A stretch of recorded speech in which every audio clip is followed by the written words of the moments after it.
የብርሃን ምንጣፍ ድባቢ ዘርጋ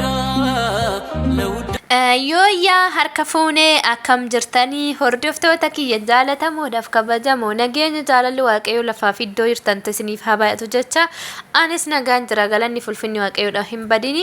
Egaa guyyaa har'aa kana viidiyoo baay'ee nama gaddisiisu wayii qabadhee dhufee jira jechaadha. Obboleettii keenya kana biyya Suudi Arabiyaa dhuftee ji'oota muraasa keessatti arabni qorichaan sammuu adoochitee of hin beektu dirree xiyyaaratitti gatamtee jirti jechaadha.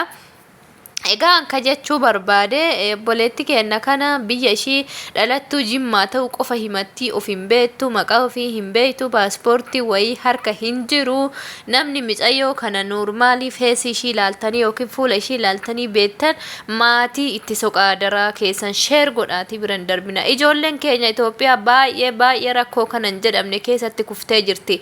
Shamarran hedduu rakkoo hedduuf saaxilamanii jiru. Shamarran hedduu lubbuu isaanii dhabanii jiru.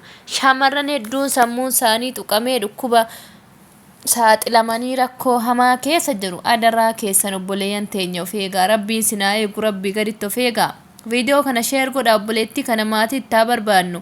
Maatii of hin beektu, ganda of hin beektu, eenyummaa of hin beektu jechaadha. Sammuu ishii sirriin jiru. Adaraa keessan sheer godhaa biran darbina. Namni viidiyoo kana biran darbin obboleettii kee ka jaallattu boru waan maatii kee irra gawaan hin beekne viidiyoo kana osoo biran dabarre hiriyoota keef sheerii godhi jechaadha. So isin bira hin darbina sheer godha adaraa keessan. Angaruu waa hedduu taazzabe ijoollee keenya garuu kan Itoophiyaa kun maali tokko lama miti bar shamarran baay'eedha. Shamarran rakkoo kanan jedhamne keessa jirti. Shamarran keenya baay'een akkana ta'aa jiru. Sammuu ofii wallaalaa jiru. Kun mana yaalatti gatamaa jiru. Kun asfaaltii irra baasanii gataa jiran. Kun immoo qorichaan of wallaalchisanii tiniin iyyitee bahaarti. Yaa Oromooti Rabbi sinaa eegu bakka jirtanitti. Rabbi sinaa eegu hamtuun isin argin gola namaa keessatti. Dhiphinna gola madaam keessatti Rabbi hamtuu sinirraa qabu. Alaa mana keessan sa'a nama keessan nagaa godhee nagaa fayyaan maatii keessanitti sinaa gashu. Nagaan sin baasee nagaan sinaa gashu waan. Rakkinni biyya lafaatuun xiqqoo miti. Garuu akkatti ilaalan waan salphaa fakkaatti. Akkatti olaalan waan xiqqoo fakkaatti. Garuu xiqqoo miti salphaa miti jechaadha. Waaqayyoon isin haa eegu lafaaf iddooma jirtan hundumatti jechaadha. Shamarran teenna.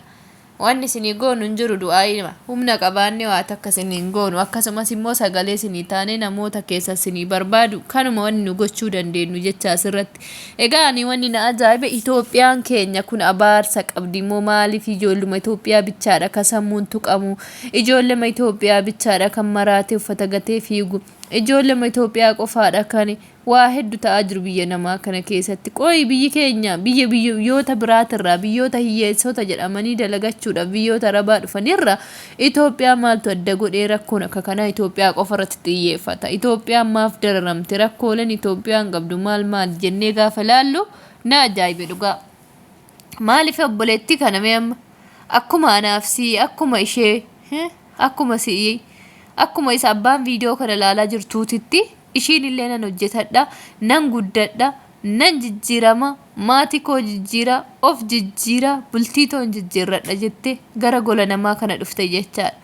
Garuu gaafa isheen as dhuftu rakkoon akka ishiin eeyde san osoo hin taanetti rakkoon lakkuu taate duuba dhufte jechaadha. So shamarran keenya rabbumti sinaa eegu malee waan jennuun jiru biyyi namaatuun namaa naatuun qabdu gara laafummaa siif hin qabdu.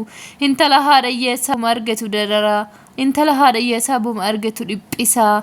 Kanaaf wadaraa keessa rabbi sinaa eegu rabbii gaditti sinillee of eegaa dandeessaniini manaata madaamii xonqaayii qaqqabdu minaamin taanan achii bada.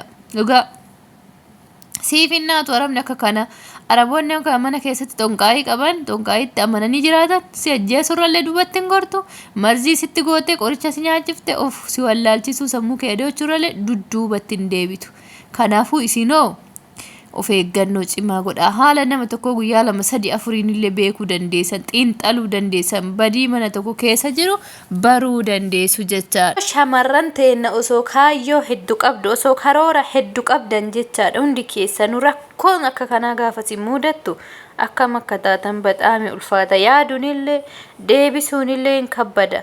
An akka kootitti garuu Baxaami garana nyaatti shamarran Itoophiyaa dhugaa bakkuma hunda jechuudha. Biyya Dubaayitti Itoophiyaadha kan rakkoon irra ga'u, biyya Joordaanitti Itoophiyaadha, biyya Beeruutti Itoophiyaadha, biyya Suuditti Itoophiyaadha, Kuweetitti Itoophiyaadha. Qoyi Itoophiyaan abaarsa qabdii kan jedhullee na jechisiisa dhugaa yaanni bakka yeroo baay'ee gaafii natti uumu keessa tokko kanaan. Maaliif hin jijjiiramaa hin hojjedhaa?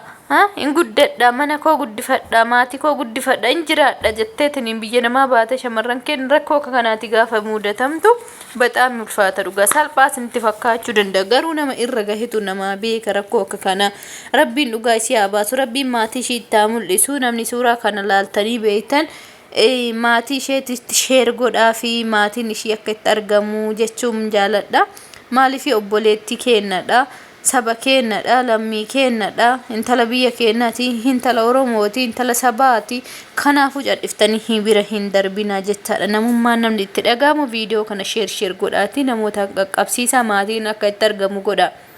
Itoophiyaan abaarsa qabdi waan ta'eef anni jennuun jiru rabbiin abaarsa kan nurraa haa kaasu rabbiin biyya keenya nagahaa nu haa godhu rabbii shamarran teenya biyya namaatti gola namaatti rakkattee dhiphinna keessa jirtu rabbiin alagaa fira haa godhuufi kan dararamaa jirtu rabbi alagaa fira haa godhuufi jaalala haa kennuufi jidduu isaanitti maal jenna yaa oromoo teenya dhugaa waan biyya namaatuun baay'ee nutti ulfaatte baay'ee keessattuu ka shamarran oromootirra ga'u rakkoon kun ana baay'ee tokko kabbaadii natti ta'e dhugaa bakka taazzabeetu mallee dhiise waan deebisee waan dhiisu wallaale jechaadha mee maal jenna wanni jedhantu jira biyya ormaa gara jabeettidha halagaan gara jabeettidha wanti siif na'u tokko hin jiru biyya lafaa kanarratti kan siif na'u gosa kee maatii kee fira kee saba kee ta'e qofaadha kanaan alatti alagaa biratti atin jaalatama alagaa biratti kabajan argadha alagaa biratti mirgan qaba jettee abdiin godhatin jechaadha isaan amma wanni qorichatti godhanii of wallaalchisaniif akka osoo hin beekin mana san keessa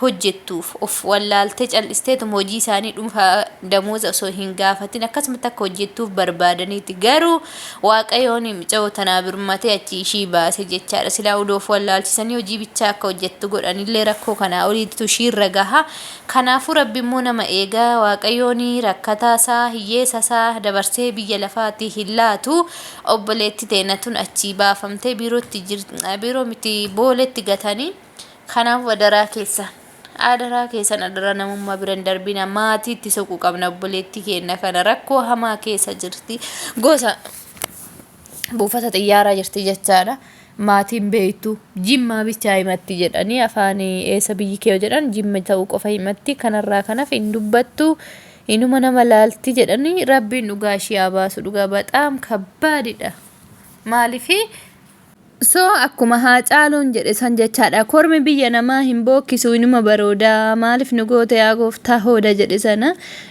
oromoon tuni dhugaa hooda qabdi natti fakkaata abaarsa wayii qabdi natti fakkaata bakkuma hundatti kan facaatu oromoo biyya keessatti dhiigni kan dhangala oromoo biyya namaatti kan rakkoon akka kanaarra ga'u oromoo shamara oromoo dhugaa bexaami kabbaadidha bakka abaarsa wayiitti nurra jira natti fakkaata dhugaa gumaa waggoota bara meeqa qabna laata yaa gooftaa keenyatti nu milladhu kanaafuu daraa keessan viidiyoo kana sheer godhaatii maatii micayyoo kana akka itti barbaadan barbaannaa jechaadha maatii isheetti argame galuu dandeessi kanaafuu yoo namoonni argitanii tokkummaa baalee ka jedhu irratti akka daawwaltan barbaanna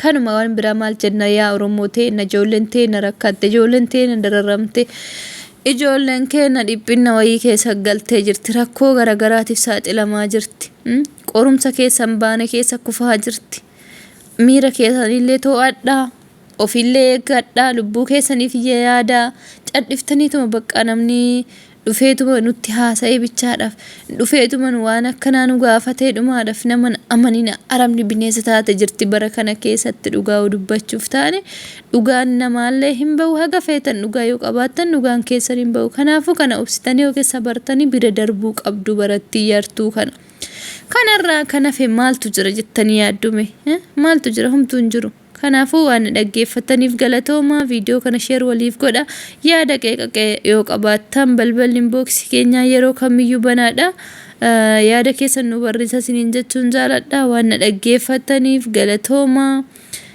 chaanela kana 0 irraa kaasaa subscribe godha akkasii wayyuu uummata qashtii of eeguun gaariidha biyya namaa kanatti alagaa rabbi fira siniyaa godhu jechuun jaaladha. Galatooma. Viidiyoo kana sheer godha.